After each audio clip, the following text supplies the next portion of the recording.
Y a diferencia de otros inicios de sexenio, no hemos devuelto o condonado impuestos a patrocinadores de campañas políticas.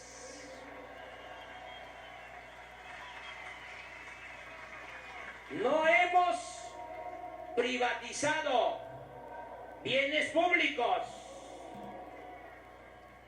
ni hemos declarado la guerra a nadie,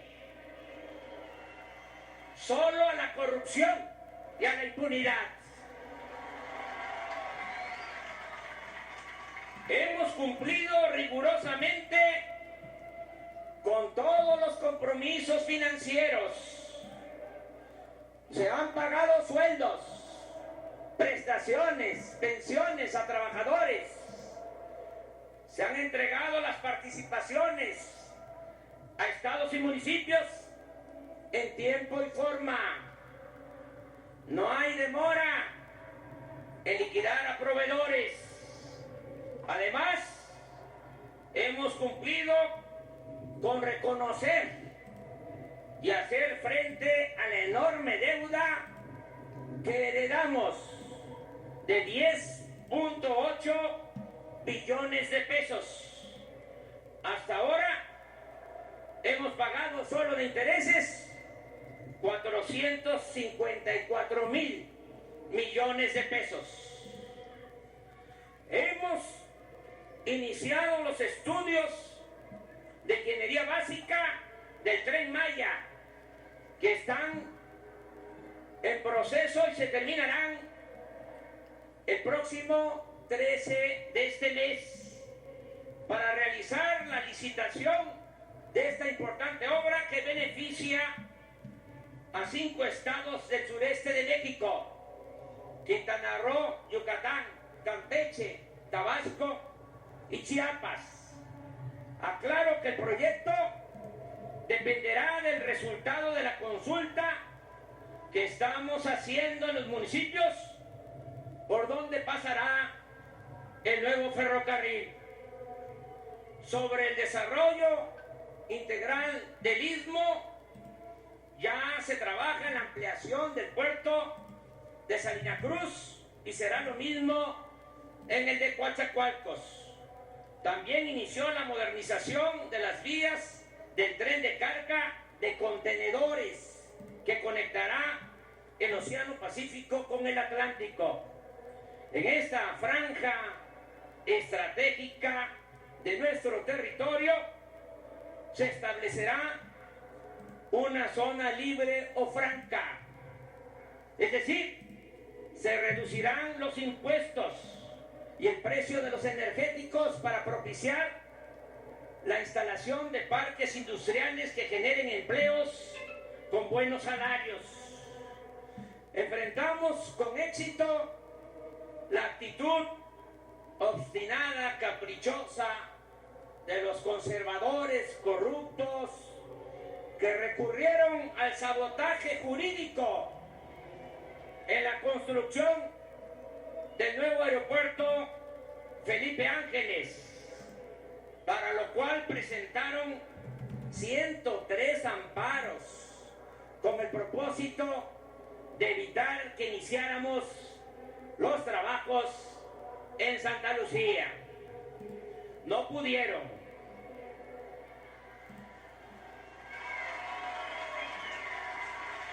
Se impuso la razón y el derecho y ya comenzó esa importante obra. Los ingenieros militares me han asegurado que inauguraremos el nuevo aeropuerto internacional de la Ciudad de México el 21 de marzo de 2022. Desde enero de este año se inició el programa de la zona libre o franca a lo largo de los 3.180 kilómetros de frontera con Estados Unidos. Se redujo allí el impuesto sobre la renta al 20%. El IVA pasó del 16 al 8%. Los combustibles se se abarataron y aumentó al doble el salario mínimo. Ya se creó la empresa Telecomunicaciones e Internet para Todos, filial de la Comisión Federal de Electricidad. Se obtuvo la concesión para ofrecer servicios de Internet sin fines de lucro en todo México, en todo el país. Es un orgullo informar que por primera vez en 14 años detuvimos la caída progresiva en la producción de petróleo. En 2018, la caída en la producción de petróleo fue equivalente a 200,000 barriles diarios. Y en lo que va de este gobierno, no solo no hemos perdido producción, sino que a finales de este mes de diciembre estaremos extrayendo 50,000 barriles diarios adicionales. Se están rehabilitando las 6 refinerías del país, cuya producción pasó del 32 al 40% de su capacidad. Ya se comenzó a construir la nueva refinería de Dos Bocas, Paraíso, Tabasco. La inversión para la construcción y el mantenimiento de carreteras y caminos rurales este año es de 42,500 millones de pesos, de cuyo monto casi la mitad, 20,000 millones, se destinan a la conservación de la red de carreteras del país, algo que nunca había sucedido. Concluyó la construcción del túnel emisor Oriente. Con esta obra se evitarán inundaciones en buena parte del Valle de México. También se terminará este año el tren ligero de Guadalajara y se continúa construyendo el de Toluca a la Ciudad de México. La participación de la iniciativa privada en el desarrollo de México es una realidad positiva y necesaria. Hace unos días acordamos un plan conjunto para la construcción de obras de infraestructura con 134 proyectos y una inversión de 709,000 millones de pesos. Destaco también que se llegó a un arreglo con las empresas nacionales y extranjeras que construyeron gasoductos. Se acordó reconocer los contratos suscritos por la pasada administración, pero se redujo la tarifa y se obtuvo un ahorro de 4,500 millones de dólares para la Comisión Federal de Electricidad. Con este arreglo también queda garantizado para los próximos 20 años el abasto de gas, materia prima fundamental para la generación de electricidad y para el desarrollo de México. En cuanto a la inversión extranjera, en los primeros 9 meses de este año se captaron 26,000 millones de dólares, la cifra más alta en la historia de nuestro país. De enero a octubre de 2019, nuestras exportaciones sumaron más de 384,000 millones de dólares, un incremento del 3% en relación con el mismo periodo del año pasado. Este año el turismo ha crecido más que en 2018. De enero a septiembre llegaron 32 millones de turistas internacionales, 7.6% más que en el mismo periodo del año pasado, con una derrama económica de 18.562 millones de dólares, 11.3% más que antes. Quiero destacar la eficaz y oportuna intervención de la Secretaría de Marina para mantener libres de sargazo nuestras playas en el Caribe. Agrego que ya somos el principal socio comercial de Estados Unidos y considero que el nuevo tratado comercial será pronto, muy pronto aprobado, más temprano que tarde, en los congresos de ese país y de Canadá. Estamos comprometidos, sobre todo, en lograr un objetivo superior, el bienestar general de la población,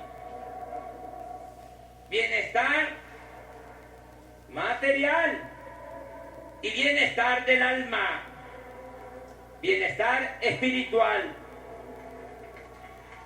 Ya está llegando a la mitad de los hogares mexicanos cuando menos un programa para el bienestar. Y en los pueblos indígenas, algo que nos llena de orgullo por lo que implica de humanismo y que estoy seguro nos hace sentir a todos muy contentos. En los pueblos indígenas, el 95% de los hogares ya cuenta con al menos un apoyo de un programa de bienestar, y pronto va a ser el 100% de los hogares indígenas, porque por el bien de todos, primero los pobres. Informo que 8 millones de adultos mayores han recibido sus pensiones de 2.550 pesos bimestrales, el doble de lo que obtenían antes. Este apoyo aumentará conforme a la inflación. Así está ya considerado en el presupuesto para el año próximo, e incluye tanto a quienes reciben una pensión contributiva como a quienes no tenían ningún ingreso. Es decir, se convirtió en un derecho universal. Se apoya hasta ahora a 790,000 personas con discapacidad, en especial a niñas, niños pobres, con una pensión también de 2.550 pesos bimestrales. Pronto llegaremos a 1 millón de beneficiarios. No va a quedar una niña, un niño pobre con discapacidad sin recibir su apoyo, su pensión.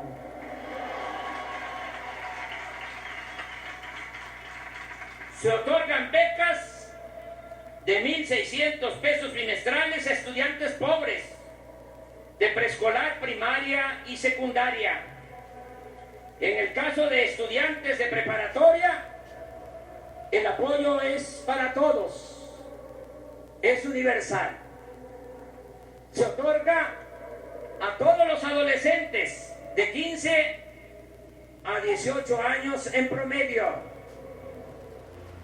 Les quiero compartir esta experiencia del ciclo anterior a este nuevo ciclo escolar. Aumentó la matrícula en el nivel medio superior en 20%. se inscribieron más estudiantes este año. Bajó la deserción y en algo ha ayudado lo de la beca universal. Voy a los pueblos y me dicen los jóvenes, ¿y la beca? ¿Y la beca? Pues va a haber becas para todos los estudiantes. Es 1.000.000 de veces mejor tener a los jóvenes estudiando que tenerlos en la calle. Además, la educación no es un privilegio, es un derecho del pueblo.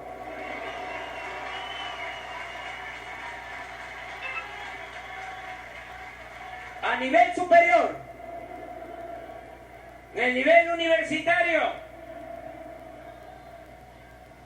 se ayuda a 300.000 jóvenes con becas de 2.400 pesos mensuales. En total, más de 10 millones de estudiantes están recibiendo una beca, lo que significa una inversión anual que no gasto de 60.000 millones de pesos. Jóvenes construyendo el futuro ha dado trabajo como aprendices a 930.000 jóvenes que antes eran discriminados y calificados como ninis. El gobierno federal ahora les otorga una beca mensual de 3.600 pesos para que se capaciten durante un año en empresas, talleres, instituciones públicas y organizaciones sociales, lo que facilita su inserción exitosa en el ámbito laboral e impide que sean enganchados por la delincuencia. El Programa Nacional de Reconstrucción atiende a la población afectada por los sismos de septiembre de 2017 y febrero de 2018 y ha dado apoyos para vivienda a 13.805 familias. Están en reconstrucción escuelas, centros de salud y se avanza en la restauración de templos y otros espacios catalogados como patrimonio histórico. Hemos comenzado el programa de mejoramiento urbano y vivienda tanto en ciudades de la frontera norte como en los polos de desarrollo turístico para aminorar el contraste entre zonas con hoteles de gran lujo y colonias marginadas.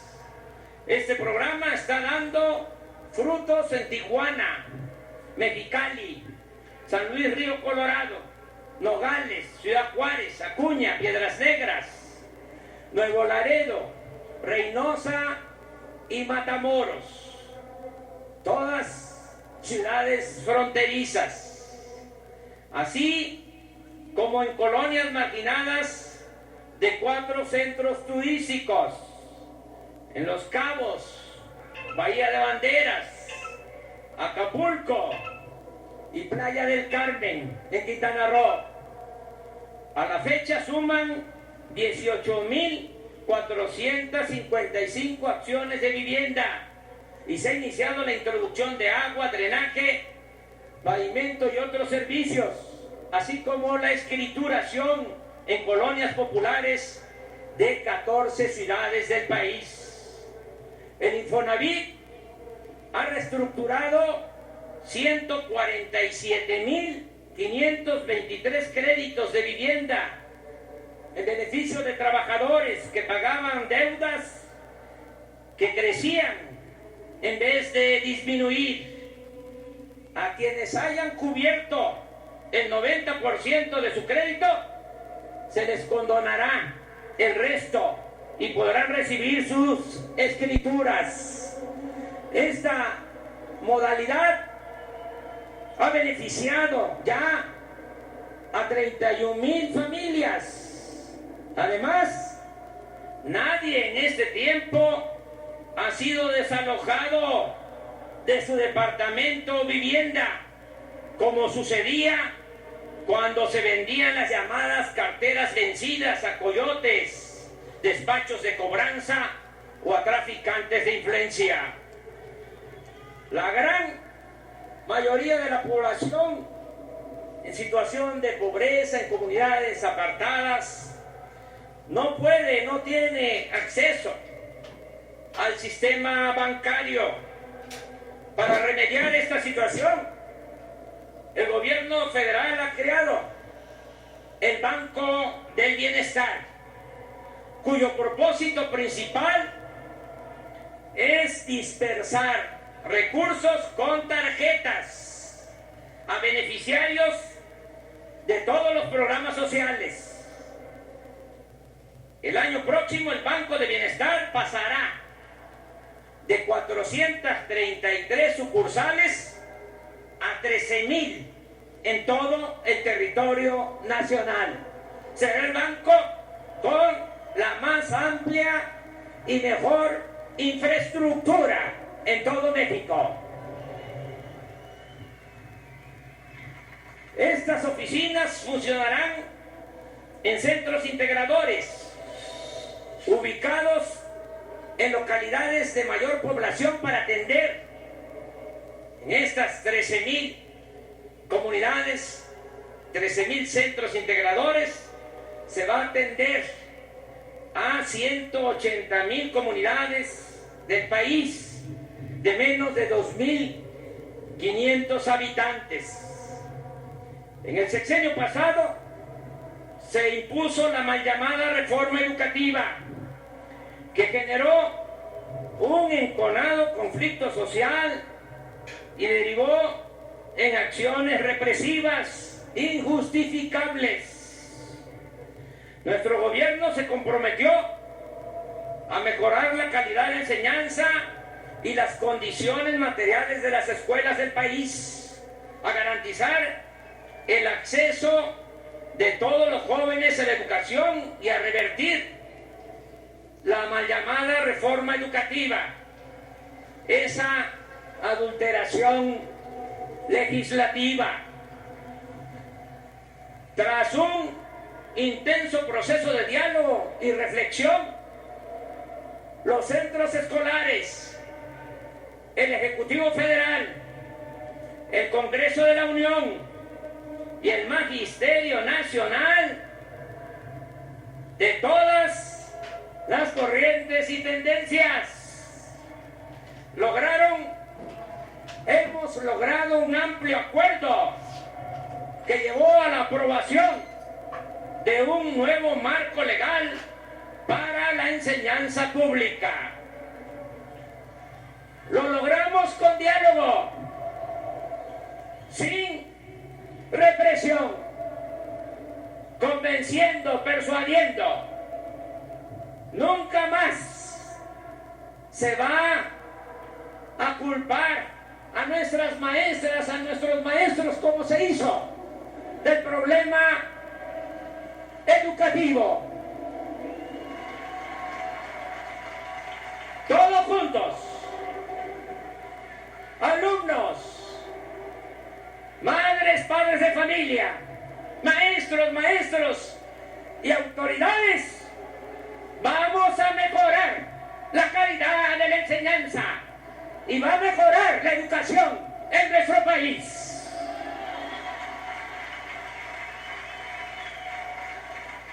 Con el nuevo ciclo 2019-2020 comenzó el programa La Escuela es Nuestra, el cual destina recursos para la construcción, reparación y mantenimiento de las escuelas públicas. Y estos recursos, y esa es la novedad, se van a entregar de manera directa a los comités escolares de administración participativa, a las sociedades, de padres de familia, de alumnos y de maestros. Cada escuela recibirá su presupuesto anual de manera directa.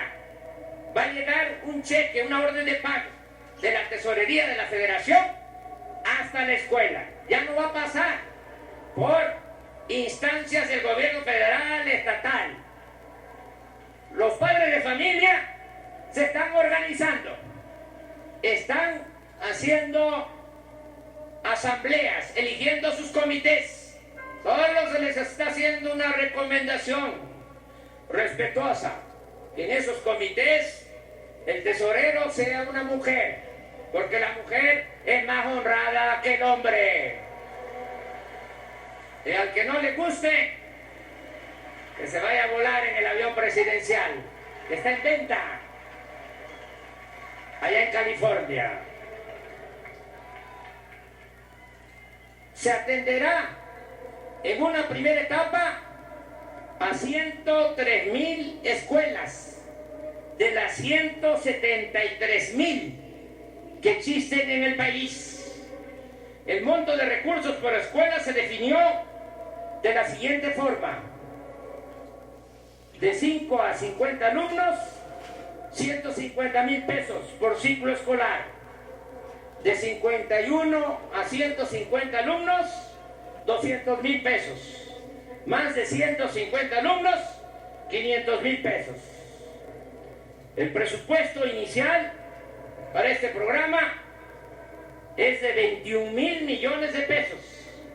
Y estamos acordando con los gobiernos estatales que aporten la mitad. La mayoría, lo tengo que decir, ha respondido muy bien. Y el primero en aceptar fue el gobernador de Puebla, Miguel Barbosa. Ya inició en todo el país la entrega de estos recursos. Ya se han dispersado recursos en 14,000 escuelas, a 14,000 comités. Y no va a parar cada mes hasta llegar a la primera etapa, las 103,000 escuelas. Está funcionando la estrategia para el rescate de la memoria histórica y el fomento de la lectura. El Fondo de Cultura Económica ha editado 29 libros de grandes escritores en la colección Vientos del Pueblo, con tirajes de 40,000 ejemplares, llegando a un total de 1,160,000 ejemplares. Dichos libros se venden a precios accesibles, que van de 9 a 20 pesos. Asimismo, se reimprimieron 8,500,000 ejemplares de la cartilla moral de Alfonso Reyes. Avanzamos en apoyar con recursos a universidades y centros públicos de investigación. Este año el CONACYT ha destinado 2,253 millones de pesos a ciencia básica o de frontera. Además se otorgaron 24,453 becas nuevas a estudiantes de posgrado. Lo voy a repetir, porque a veces no se conoce esta información. Se otorgaron este año 24,453 becas nuevas a estudiantes de posgrado. Las universidades para el bienestar Benito Juárez iniciaron sus actividades en marzo de este año, con 100 planteles ubicados casi todos en las zonas más pobres y marginadas del país. En estas universidades en conjunto se atiende a 39,600 estudiantes. de zonas marginadas, quienes reciben además becas de 2.400 pesos mensuales. En estas universidades, asimismo, laboran 815 académicos y trabajadores administrativos. En enero próximo iniciará su funcionamiento la Universidad de la Salud para la formación de médicos y enfermeras, promovida esta universidad por el gobierno de la Ciudad de México. Aquí quiero compartir con ustedes este asunto. Con el afán de privatizar la educación, utilizaban el pretexto de que los jóvenes que querían ingresar a las universidades no pasaban el examen y se les rechazaba. ¿Qué sucedió? Pues se fue dejando sin apoyo a las escuelas, a las facultades, a las universidades, en este caso a escuelas, universidades de medicina, escuelas y facultades de medicina. Y ahora, por esa política absurda e irresponsable, tenemos menos médicos y menos especialistas que los que necesita el país. Por eso, con urgencia, se van a abrir espacios para que todos los que quieran estudiar en el nivel superior lo puedan lograr. 100% de acceso a la educación superior. 0 rechazos. Por eso agradezco mucho al gobierno de la ciudad el que tome esta iniciativa de crear aquí en la capital esta universidad destinada básicamente a formar a médicos y enfermeras. La apertura al pueblo de lo que era la residencia oficial de Los Pinos ha permitido que 2.800.000 personas visiten esta antigua mansión presidencial. Y ya se está elaborando el proyecto en coordinación con el gobierno de la ciudad para convertir el bosque de Chapultepec y los terrenos donde se encontraba la fábrica de armas del ejército en un espacio artístico y ecológico de 800 hectáreas, que pronto, muy pronto, será uno de los sitios culturales más importantes del mundo. Hemos creado el Instituto Nacional de Salud para el Bienestar. Pero antes les pregunto, ¿les está afectando el sol? Ya voy a terminar.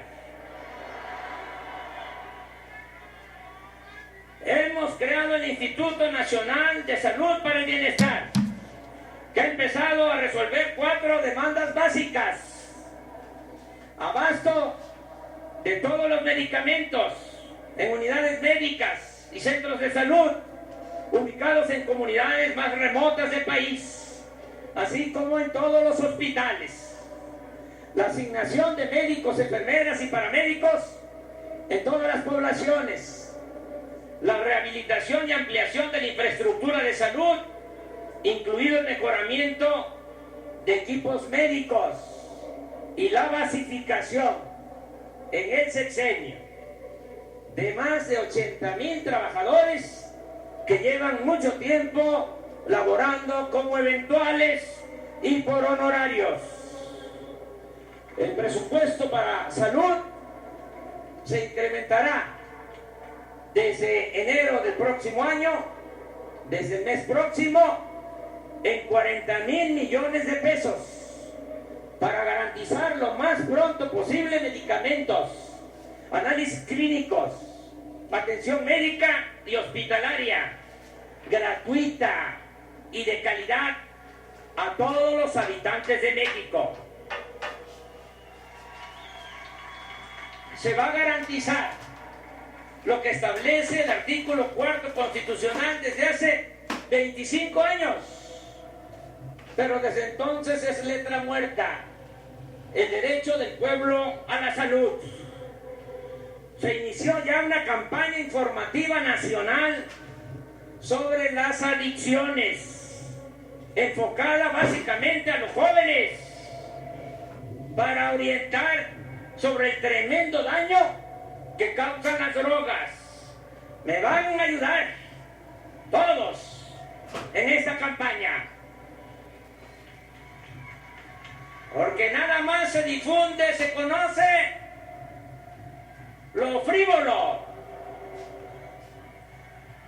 las series, desde luego que siempre van a tener libertad los medios, los productores de esas series de televisión.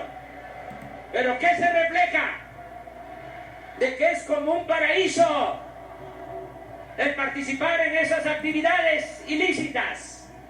Mansiones, carros de lujo, poder,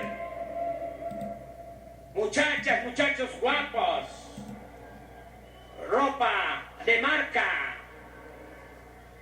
Sí, puede ser que eso suceda, pero también hay otra realidad que tenemos que mostrar en los medios de comunicación y que todos ayudemos.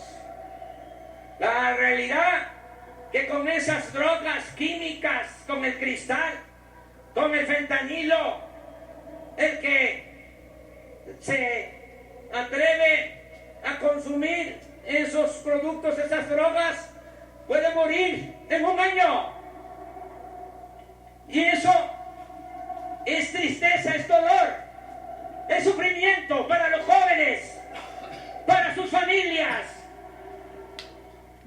Ese no es el camino para conseguir la felicidad. La verdadera felicidad, como lo hemos dicho muchas veces, es el zócalo, corazón político, social, cultural de México. La verdadera felicidad es estar bien con uno mismo, estar bien con nuestra conciencia y estar bien con el prójimo. Esa es la verdadera felicidad.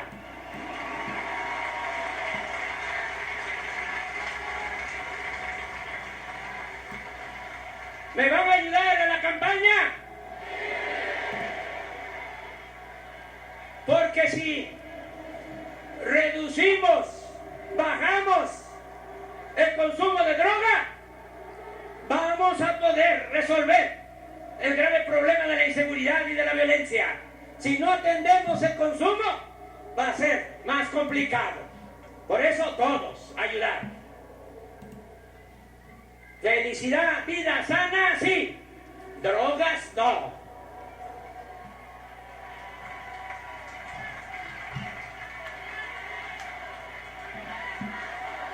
Precisamente por eso se impulsan las prácticas deportivas, el deporte para la salud en todas sus modalidades.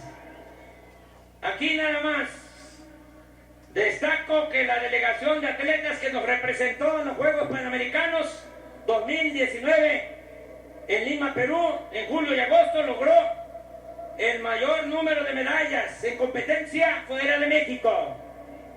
A los 546 atletas y a sus entrenadores se les otorgaron apoyos económicos por un año.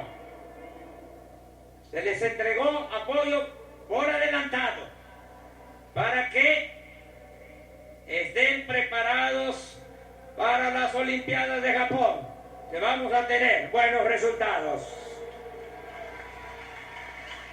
Lo mismo hicimos con los atletas paralímpicos, quienes obtuvieron 55 medallas de oro, un récord histórico.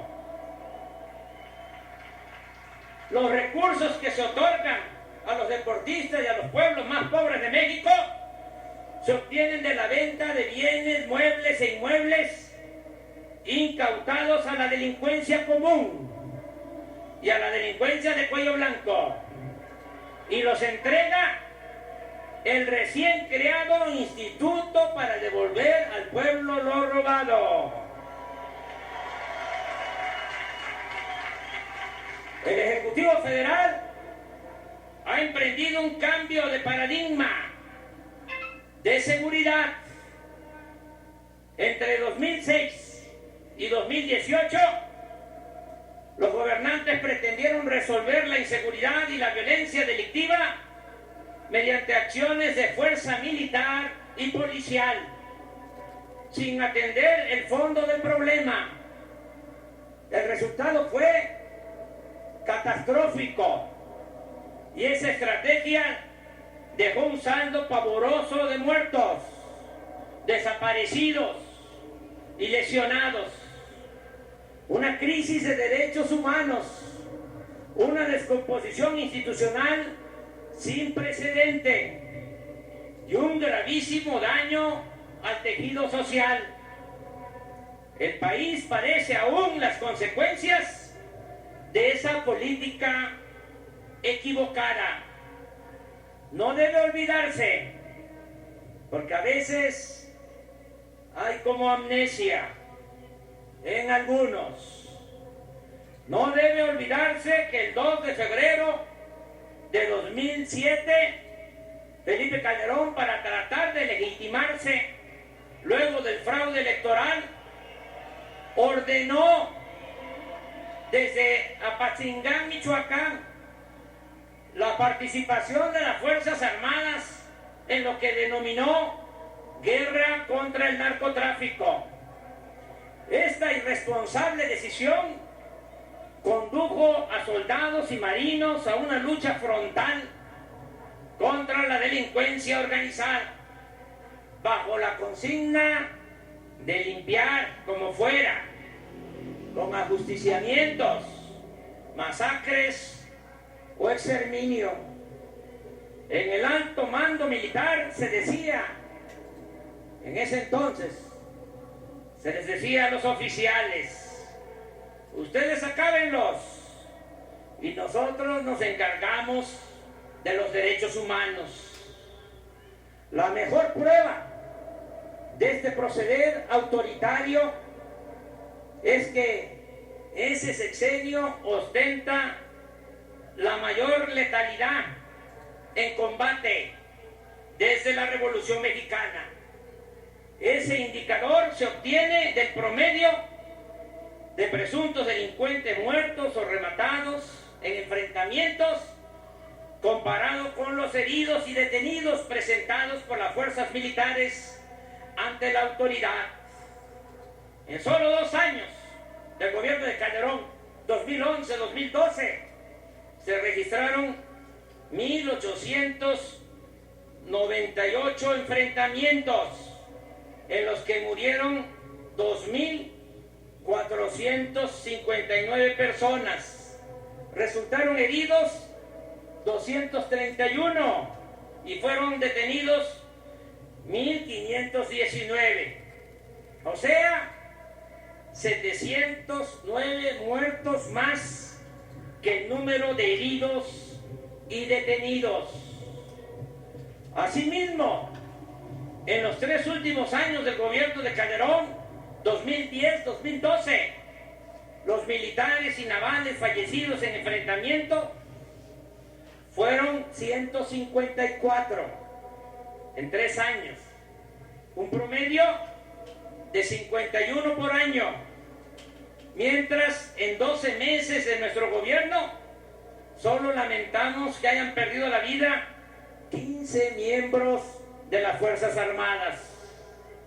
Aunque los datos hablan por sí solos, es obvio que esta absurda y desquiciada estrategia no se repetirá y que nunca más se pondrá en riesgo de manera irresponsable ni la vida ni el prestigio de los integrantes de las Fuerzas Armadas, y mucho menos se les utilizará para cometer excesos y ejecutar órdenes ilegales e inhumanas.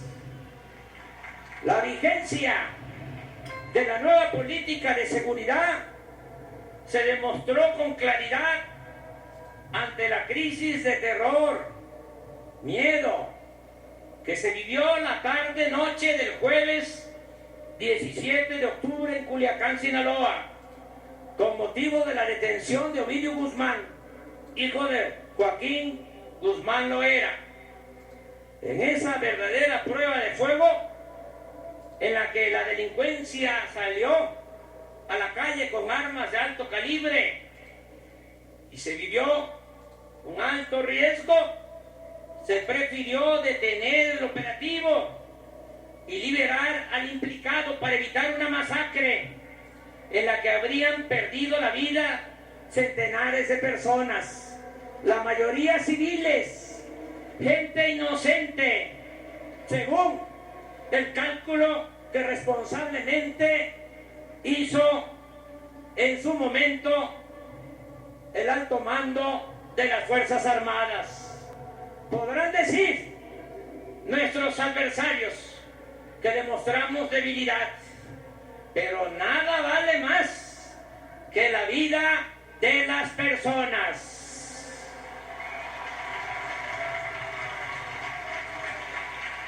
La argumentación de esta nueva estrategia está contenida en el plan de desarrollo, pero reitero que entre las acciones principales para conseguir la paz figura la creación de mejores condiciones de vida y de trabajo, a fin de atender las causas que originan la violencia.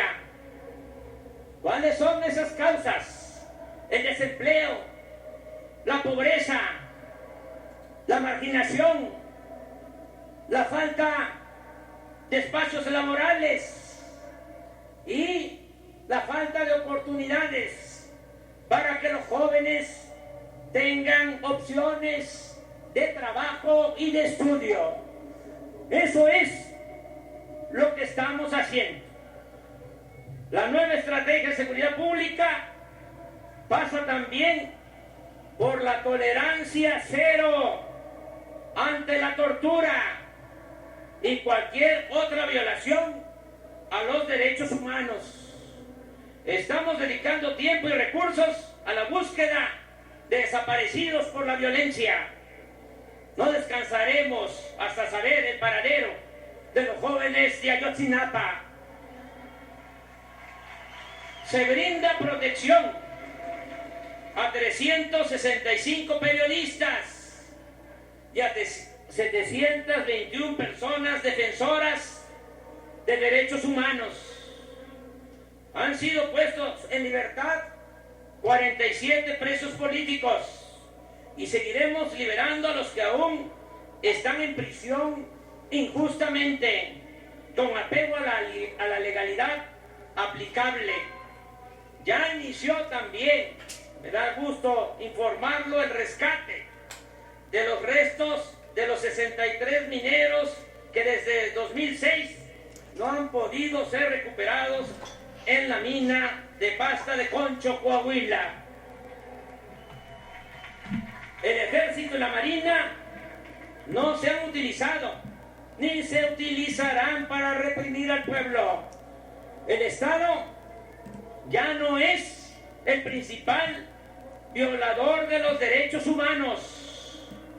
Quiero agradecer el apoyo de soldados y marinos que han aceptado el desafío de garantizar la seguridad pública con pleno respeto a los derechos humanos y con el uso regulado de la fuerza. La lealtad de las Fuerzas Armadas de México no está en tela de juicio, no está en duda. Como pueblo uniformado, el soldado, el marino, como pueblo uniformado, oficiales de la Marina, del Ejército, están participando de lleno, al 100, en la transformación de la patria. Aquí, a todas, a todos ustedes, les pido que les brindemos un fuerte aplauso a las Fuerzas Armadas de México.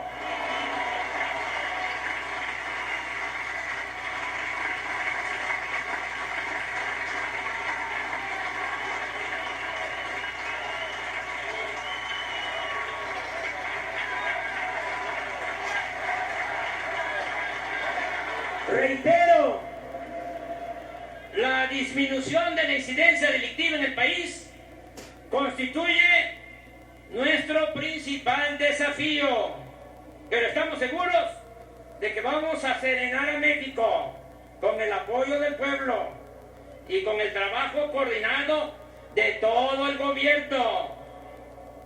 Además, con perseverancia, profesionalismo, honestidad y sobre todo con acciones guiadas por el principio de que la paz es fruto de la justicia.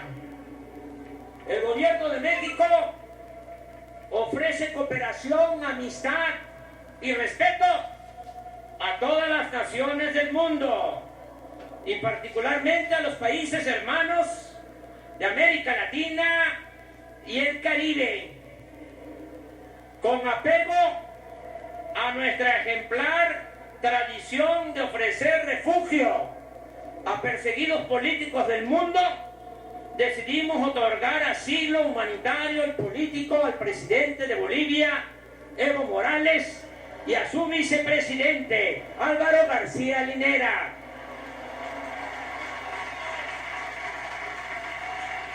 Evo, también que se escuche bien y que se escuche lejos, Evo no solo es nuestro hermano, que representa con dignidad al pueblo mayoritariamente indígena de Bolivia. Evo fue víctima de un golpe de Estado y desde México para el mundo sostenemos: democracia sí, militarismo no.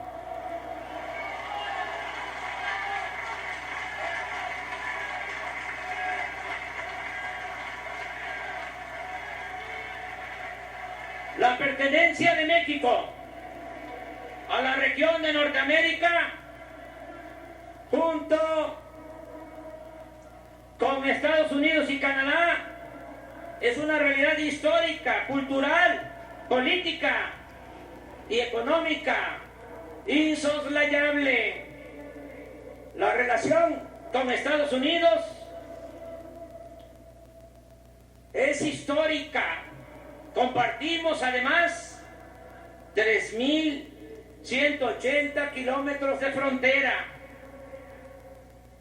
Esta relación está marcada por una historia de invasiones, despojo territorial e intervenciones, pero también por un intenso intercambio económico, cultural y demográfico. Hay una nueva realidad. Viven, trabajan en Estados Unidos 36 millones de mexicanos.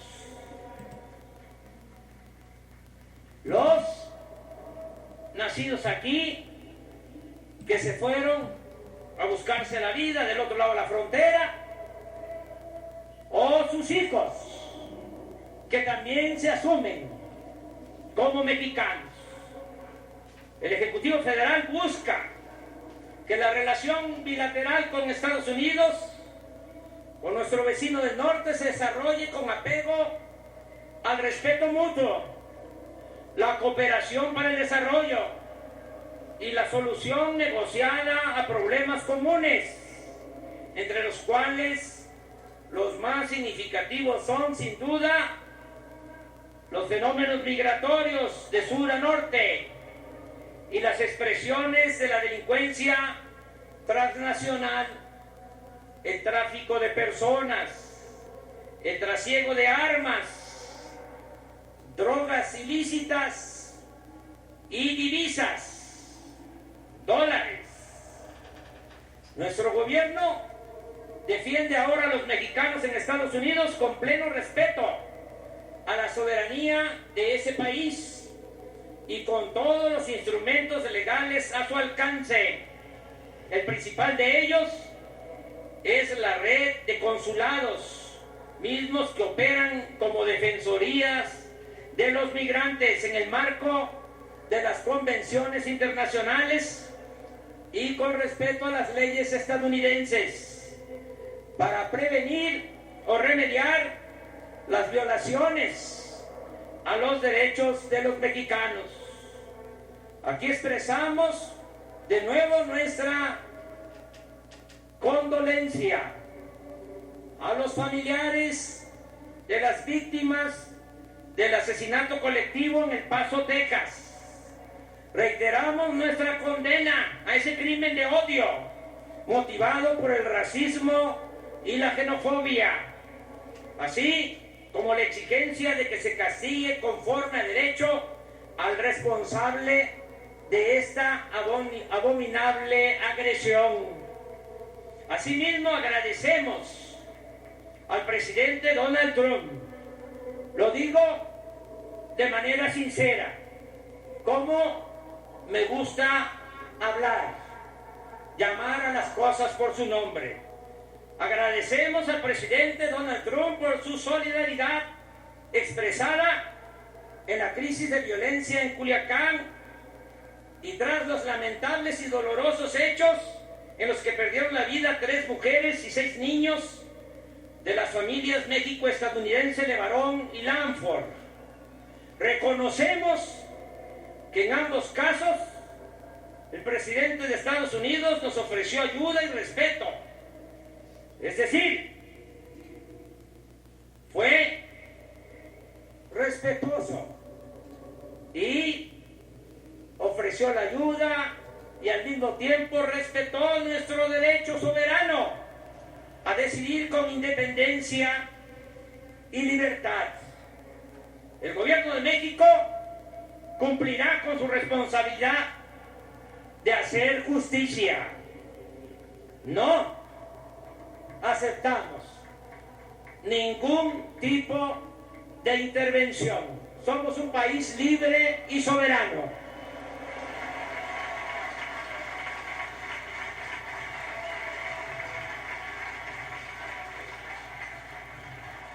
En materia de política migratoria, hemos articulado un cambio radical con respecto a lo que se hizo en el pasado reciente. Nuestro propósito es ahora que ningún ciudadano mexicano se vea obligado a abandonar su hogar, donde nació, por pobreza, por marginación o por inseguridad.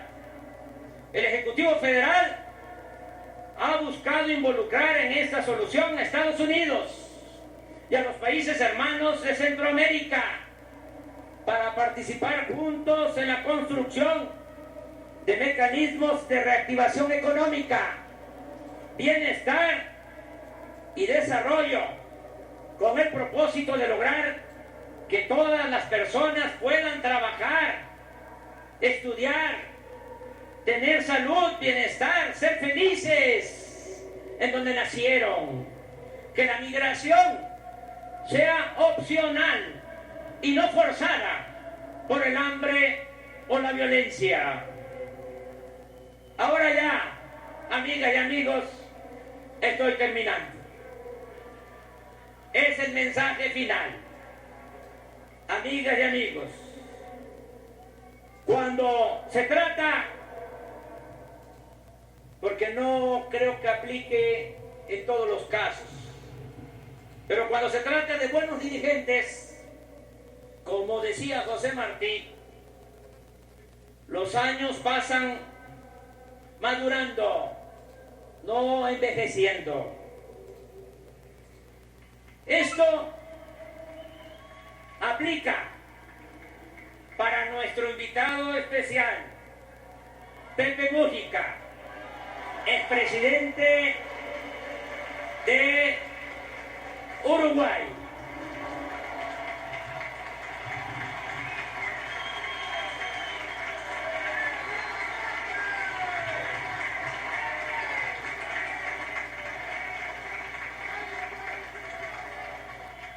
Amigas y amigos, hace un año, en este mismo lugar, hice 100 compromisos con el pueblo de México.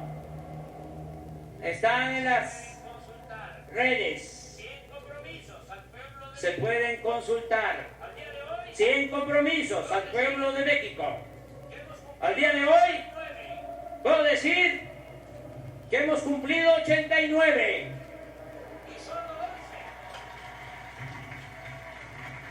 Y solo 11 están pendientes. Es indudable que en estos primeros 12 meses hemos avanzado mucho, pero aún estamos en un proceso de transición. Todavía lo viejo no acaba de morir y lo nuevo no termina de nacer. Eso sí, no estamos jugando, no estamos simulando. Está en marcha una nueva forma de hacer política, un cambio de régimen. Ya no es más de lo mismo. Ahora nos guiamos por la honestidad, la democracia y el humanismo. ¿Cuánto tiempo necesitaremos para consolidar la obra de transformación? Pienso que un año más. Es decir, en diciembre, que aquí nos vamos a volver a encontrar, de 2020, ya estarán establecidas las bases para la construcción de una patria nueva. Para entonces, ante cualquier circunstancia, será prácticamente imposible regresar a la época de oprobio que significó el periodo neoliberal o neoporfirista. Estoy seguro de que cuando cumplamos 2 años de gobierno, los conservadores ya no podrán revertir los cambios.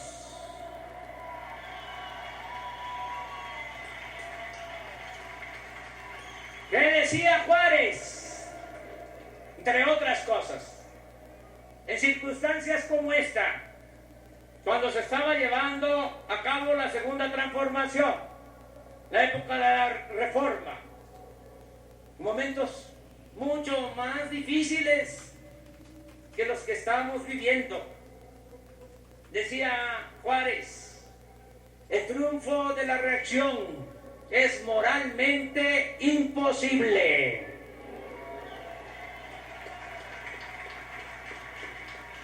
Para no ser tan tajante, tendrían que esforzarse muchísimo y pasar mucha vergüenza para retroceder a los tiempos aciagos de la corrupción, de los contratos leoninos, de la condonación de impuestos, de los fraudes electorales, del abandono a los jóvenes, del racismo, del desprecio a los pobres y del mátalos en caliente. Pero lo que más deseo con toda mi alma es que para entonces, en un año más, vivamos en una sociedad mejor, más libre, justa, próspera, democrática, pacífica y sobre todo fraterna. Durante mi larga vida pública y sobre todo en los momentos más difíciles, siempre he tenido un ángel de la guarda que se llama pueblo.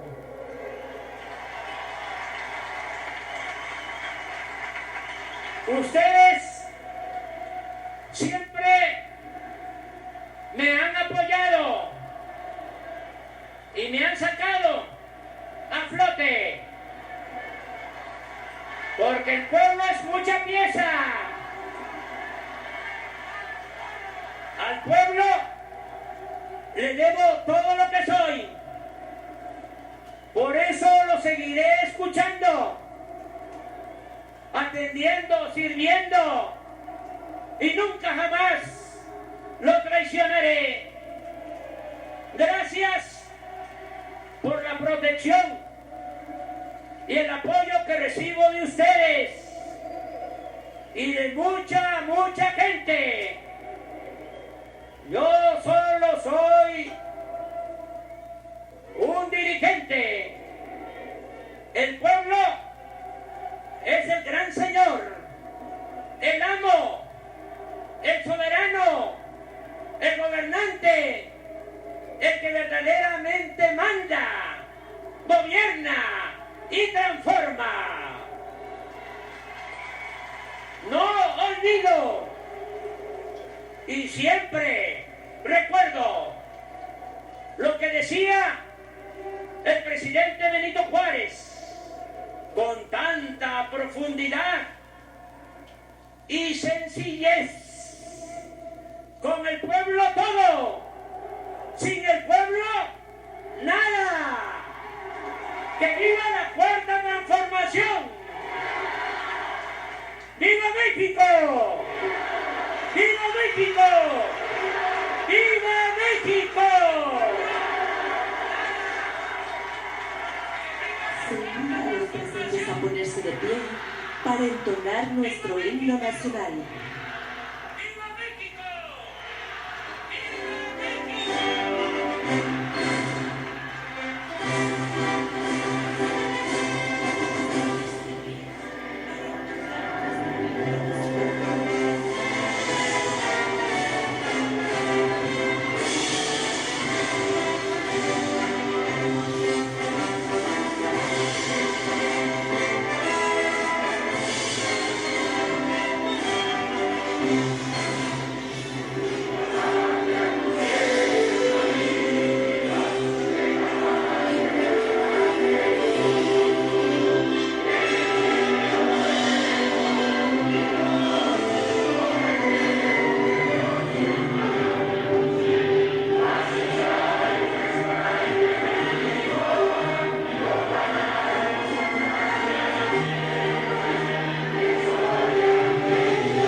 Radio Superación, medio y voz de los grupos vulnerables, emisora digital fundada en el 2004 en Corporativo de Medios de Comunicación. Radio Superación, medio y voz de los grupos vulnerables. Página web www.radiosuperacionwaxmex.com. Correo electrónico radiosuperacioncnc@gmail.com. Teléfono 446-3286. Radio Superación.